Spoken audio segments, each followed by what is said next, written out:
On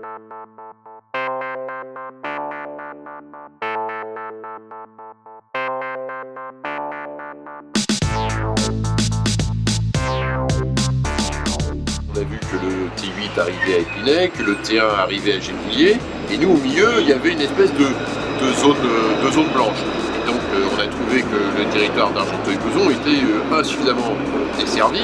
L'arrivée du T2 Pont-de-Beson, c'est super parce que ça permet à tous ceux qui vont travailler à la Défense de pouvoir y aller en 10 minutes plutôt que de passer 1 heure dans les bouchons. Mais pour les Argenteuillais et tous les Besonnais, eh bien, il manque encore de la connexion.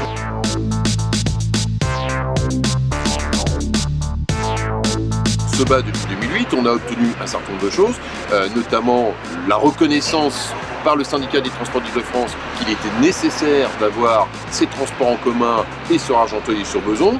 Mais là, on veut que ça avance, que ça aille plus vite. Nous lançons cette mobilisation parce qu'on sait très bien que les institutions sont sensibles aux mobilisations citoyennes. Donc il y aura une grande réunion publique à la Cabinière le 19 novembre en soirée et la possibilité pour les habitants de signer une grande pétition que nous comptons remettre au président de la région, Jean Peluchon, qui est également président du syndicat des transports d'Île-de-France, pour dire que notre territoire ne doit pas être oublié, que les Argenteuillais et les Besonnais méritent aussi, eux, des transports en commun d'aujourd'hui.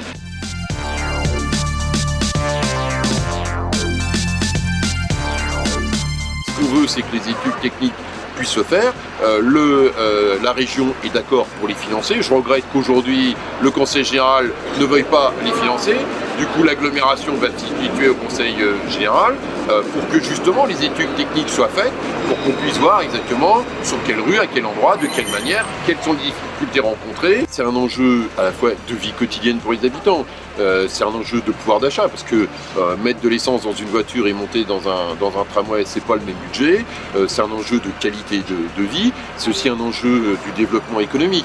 Aujourd'hui, une entreprise, quand elle s'installe, elle veut que ses salariés puissent rejoindre dans les meilleures conditions possibles leur entreprise. Il suffit de voir le développement des entreprises autour du T2 au pont de Beson pour voir que, effectivement, si on veut nous reconfigurer la zone d'activité économique des Berges de Seine, qui comprend Beson et Argenteuil, quasiment jusqu'au centre-ville d'Argenteuil, la question du transport en commun est absolument essentielle.